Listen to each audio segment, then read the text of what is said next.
Anda mau masak dari bahan yang berasal dari kulkas, lemari es biasa, itu kan gampang, ambil, mungkin nggak perlu di defrost dulu kan, langsung ambil langsung masak. Tapi kalau bahan dari freezer gimana? Harus defrost dulu kan. Maka sebenarnya nih, kalau secara realnya makanan-makanan yang frozen itu kemudian langsung dimasak nggak bagus. Itu yang pertama. Lalu yang kedua apa? Kalau kita, tadi bahasan saya adalah kita mengambil makanan, Anda mengambil makanan dari kulkas, dari lemari es, dan dari freezer tadi, maka lebih butuh waktu lama makanan yang ada di freezer tadi untuk diolah menjadi makanan. Konsep ini bisa Anda pakai dalam rangka merontokkan lemak-lemak yang membandel. Tahu maksudnya? Contohnya begini, misalkan nih Anda hari ini berpuasa, hari ini kebetulan saya nggak berpuasa ya.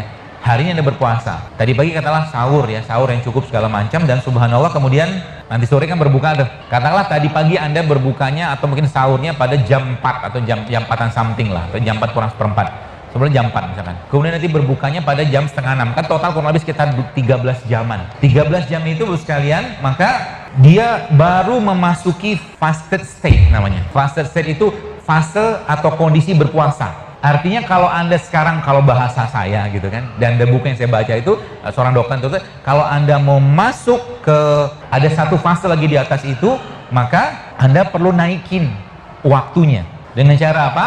Bukanya tetap pakai buka biasa, nanti mungkin air putih boleh, atau mungkin kurma sesuai dengan sunnah Nabi, tapi habis itu Anda tidak makan lagi. Sampai berapa jam? Sampai kalau dalam itu yang ditulis itu 4 jam. Kemudian, berarti total sekitar 16 jam.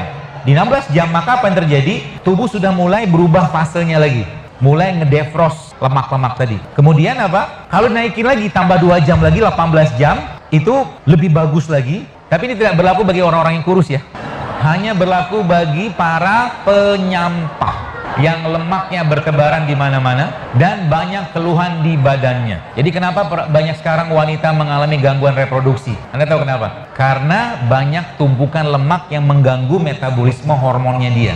Pertanyaan, tumpukan lemak di mana? Tanya sama dia tadi, Anda makan jeroan? Enggak, saya makan jeroan, tapi dia makan bakso. Bakso kan tepung kan? Dia nggak makan jeroan, tapi dia makan tepung. Tepung kan jadi gula sederhana, lemak lagi kan ujung-ujungnya.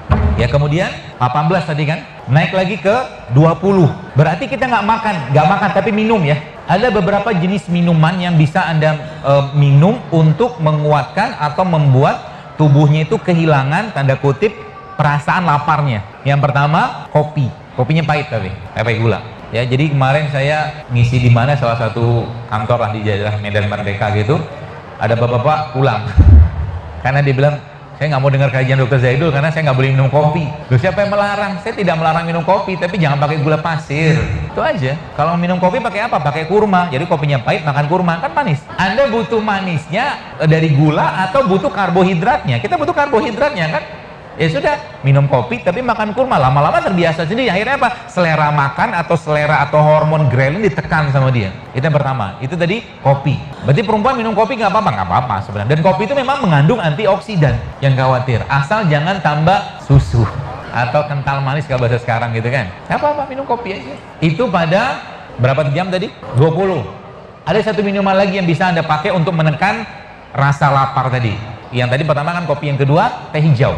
Tapi jangan saset ya, atau ocha mungkin kalau bahasa Jepang, jangan sasetan. Atau kalau enggak mau tambah lagi, ada satu bahan yang, ada satu sayuran yang bisa digunakan untuk menekan rasa lapar by science ya, yang saya tahu ya. Namanya apa? Okra. Okra itu apa? Nanti lihat aja, lihat di browsing ya. Jadi minum terus ya, terus minum ya. Nanti akhirnya apa? Akhirnya kulkasnya kan, tadi kan kulkas tuh yang glikogennya. Kemudian ada namanya tadi freezer. Freezernya tadi, lemak-lemaknya tadi itu bisa diakses dan akhirnya dia diubah menjadi energi untuk diubah menjadi gula lagi. Jadi sebenarnya kalau Bapak Ibu mulai tidak banyak-banyak makan, proses begini akan terus-menerus terjadi. Yang sekarang dikenal sebagai intermittent fasting namanya.